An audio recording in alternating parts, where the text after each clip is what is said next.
আসসালামু আলাইকুম রহমতুল্লাহি ওবরাকাত। প্রিয় শ্রোতি, কোরআনের এক বিস্ময়কর ঘটনা বা গল্প আদিমানব ও আজাজিল এই বিষয় নিয়ে নতুন একটি পর্বে আপনাদের সকলকে স্বাগত জানাই। ওয়েলকাম টু আয় দর্পণ।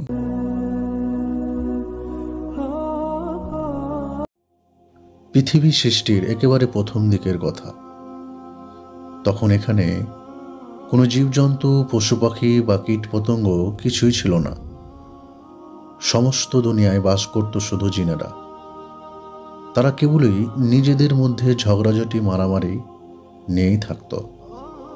ভুলেই কখনো আল্লাহ তাআলার নাম স্মরণ করত না। একদিন আজাজিল খোদার দরবারে আরজ বা প্রার্থনা করল,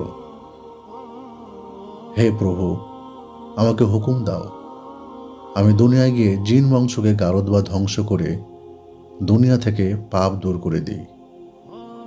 খোদা তার আরজ মঞ্জুর করলেন। আজাজিল 40,000 ফেরেশতাকে সঙ্গে নিয়ে নেমে এলো দুনিয়াতে। জিনদের সৎ পথে আনবার জন্য অনেক সদ উপদেশ দিল, কিন্তু তারা সে কথাতে একেবারেই কর্ণপাতই করল না। আজাজিল কি আর করে? তখন তাদের ধ্বংস করে বেহেশতে ফিরে গেল। জিনের দল নিশ্চিহ্ন হওয়ায় দুনিয়া খালি পড়ে রইল। দোজক বা নরক সব শুদ্ধ 7টা। তার মধ্যে যে দোজক দুনিয়ার সবচেয়ে বেশি গুনাহগারদের বা পাপীদের রাখা হয়, তার নাম সিজ্জিন। দুনিয়ার নিচের পাতাল এবং পাতালেরও অনেক নিচে সেই সিজ্জিন দোজক। সেখানে দিনরাত শুধু দাও দাও করে আগুন জ্বলছে। এত আগুন, তবু সেখানে ভয়ঙ্কর অন্ধকার। সে অন্ধকারের মধ্যে আজাজিলের জন্ম হয়। এই আজাজিল ভালো মানুষের দুশমন। দুনিয়ার মধ্যে তার মতো পাপী এখন আর কেউ নাই। সে শুধু নিজে পাপ করে না, প্রলোভন দ্বারা সকলকে পাপের পথে নিয়ে যায়। কিন্তু চিরকাল সে এমন ছিল না। তার মতো ধার্মিক, সৎ ফেরেশতারা অবধি হতে পারেনি। সত্যি সত্যি একদিন সে সকল ফেরেশতাদের সর্দার ছিল। খোদার নিকট তার মর্যাদা অন্য সব ফেরেশতাদের চেয়ে অনেক বেশি ছিল। আজাজিল জন্মের পরে কিন্তু অন্যদের মতো বৃথা সময় নষ্ট করেনি।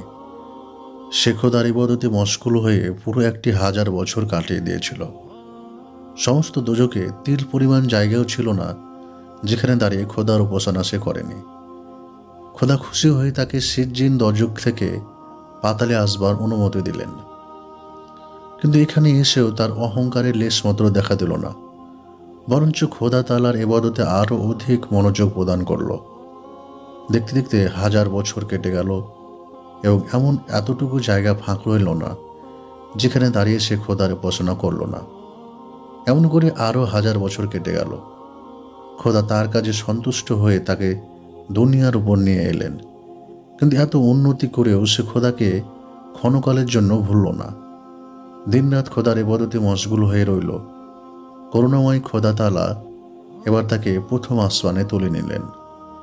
এমনভাবে খোদাকে খুশি করে এক ধাপ করে সে একেবারে আসমানে উঠতে লাগলো। এক এক আসমানে 1000 বছর করে 7000 বছর ধরে আহার নেই, নিদ্রা নেই, দিন রাত কেবল রোজা আর নামাজ। নামাজ আর রোজা করে সে কাটালো। কোনো দিকে তার লক্ষ্য নেই। এক মনে এক প্রাণে খোদার উপাসনায় মশগুল হয়ে রইল। খোদা তার উপরে খুব খুশি হয়ে দোজকের নাপাক বা অপবিত্র জানোয়ারকে বেহেশতে আসবার অনুমতি দিলেন। তাহলে তোমরা দেখতে পাচ্ছ, নাপাক জানোয়ারও নিজের সাধনার বলে কত উন্নতি করতে পারল। কোথায় ছিল আর কোথায় এলো। বেহেশতে এসে তার মনে এতটুকু দেমাগ বা এতটুকু অহংকার দেখা দিল না। ফেরেশতাগণ যখন হাসি মুখে আমোদ প্রমোদ করতে ব্যস্ত থাকত, তখন আজাজিল খোদার ইবাদতে মগ্ন হয়ে থাকত। মনে তার সুখ নেই, শান্তি নেই, চোখ দিয়ে কেবল ঝরঝর ধারায় পানি পড়ত।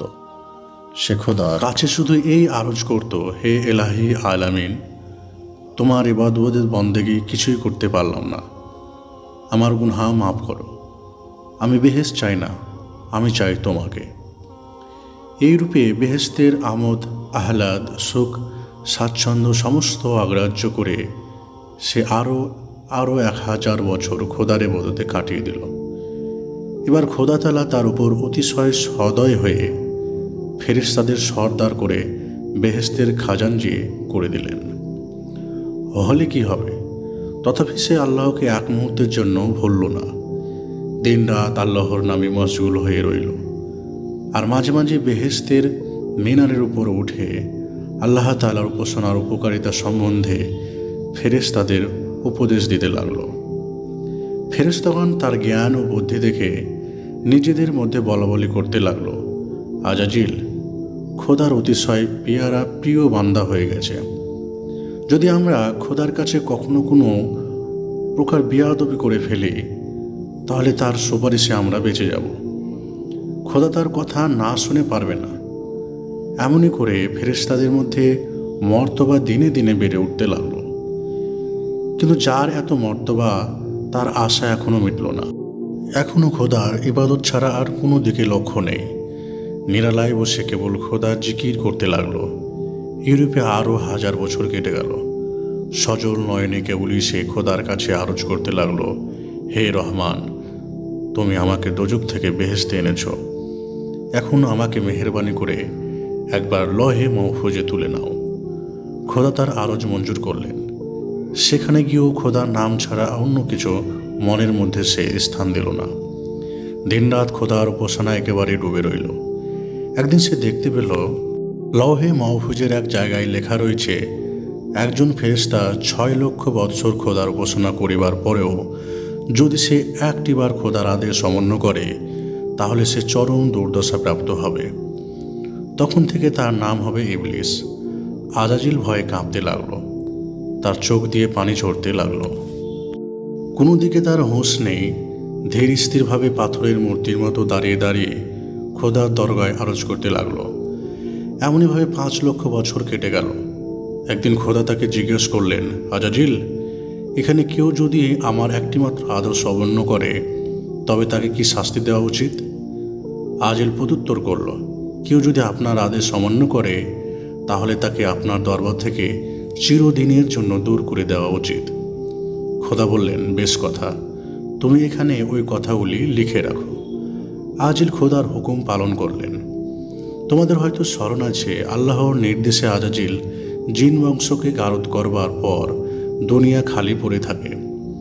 খোদার বোধ হয় খেয়াল হলো যে তিনি জিনদের বদলে মানুষ দ্বারা দুনিয়া পূর্ণ করবেন। তিনি সে কথা ফেরেশতাদের বললেন। তারা জবাব দিল, হে পরওয়ারদিগার, একবার তুমি জিন পয়দা করে ঠকেছ। তারা কেবল ঝগড়াঝাটি মারামারি করে দিন কাটিয়েছে। আবার এখন মানুষ সৃষ্টি করে ফাসাদ বাড়িয়ে কী লাভ? আমরা তো আছি তোমার ইবাদতে করার জন্য। খোদা হেসে বললেন, দেখো ফেরেশতাগণ, আমি কি তোমাদের চেয়ে বেশি বুঝি না? এ কথা শুনে তারা খুব লজ্জা পেল। তারা বিনয়ের সঙ্গে বলল, হে রহমানুর রহিম, তোমার খেয়াল বুঝবার ক্ষমতা কারো নেই। খোদা তাআলা হযরত আদমকে সৃষ্টি করবার ব্যবস্থা করলেন। তিনি দুনিয়া থেকে এক মুষ্টি মাটি নিয়ে হযরত আদমের শরীর সৃষ্টি করবার হুকুম দিলেন এবং দেহের মধ্যে আত্মা প্রবেশ করবার পূর্বে মাটিটুকুকে বেহেশতের একটা নির্দিষ্ট জায়গা রেখে দেবার ব্যবস্থা করলেন। একদিন আজাজিল ফেরেশতাদের সঙ্গে বেড়াতে বেড়াতে সেখানে এসে হাজির। আদমের চেহারা দেখে সে খুব হাসতে লাগলো। তারপর তাকে নিয়ে এমন বিদ্রূপ শুরু করলো যে ফেরেশতারা তাকে বলল, দেখো আজাজিল, খোদা যাকে খলিফা রূপে দুনিয়ায় পাঠাবার জন্য পয়দা করেছেন তাকে নিয়ে তোমার এরূপ বেয়াদবি করা উচিত নয়। ফেরেশতাদের কথায় আজাজিল কিছুমাত্র লজ্জাবোধ করল না, বরং অবজ্ঞা ভরে বলল, বলো কি, খোদা এই মাটির ঢেলাকে খলিফা রূপে দুনিয়ায় পাঠাবেন? তিনি যদি একে আমার অধীন করে দেন তাহলে আমি তো তক্ষুনি একে গলা টিপে মেরে ফেলব। আর আমাকে যদি এর অধীন করে দেন তবে আমি কিছুতেই একে মানব না। আজাজিলের স্পর্ধা দেখে ফেরেশতারা অসন্তুষ্ট হয়ে সেখান থেকে চলে গেল। আজাজিল সেই মাটির মূর্তিটির সম্মুখে খানিকক্ষণ দাঁড়িয়ে কি চিন্তা করলো, তারপর তার নাক দিয়ে তার শরীরের মধ্যে ঢুকতে চেষ্টা করলো, কিন্তু কিছু দূর গিয়ে বড় মুশকিল পড়ল। তারপর হাঁপাতে হাঁপাতে বের হয়ে এসে সে মূর্তির গায়ে থুথু দিয়ে সেখান থেকে চলে গেল। খোদার আদেশে এক শুভ মুহূর্তে হযরত আদমের আত্মা তার শরীরে প্রবেশ করল। তারপর তাকে বিচিত্র পোশাকে সজ্জিত করে একটি অনিন্দ সুন্দর সিংহাসনে বসানো হলো। এই রূপে নিজের খলিফাকে সৃষ্টি করে খোদা তাআলা ফেরেশতাদের বললেন, আমি হযরত আদমকে তোমাদের চেয়ে বড় করে পয়দা করেছি, তোমরা একে সেজদা করো। খোদার আদেশ পেয়ে ফেরেশতারা অতিশয় ভক্তিতে ও শ্রদ্ধায় আদম আলাইহিস সালামকে সেজদা করল।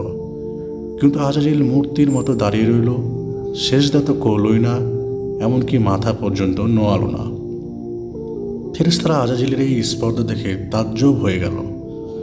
খোদা আজাজিলকে বললেন, আজাজিল, আমার হুকুমে ফেরেশতাগণ আদমকে সেজদা করলো, কিন্তু তুমি তাকে সেজদা করলে না কেন?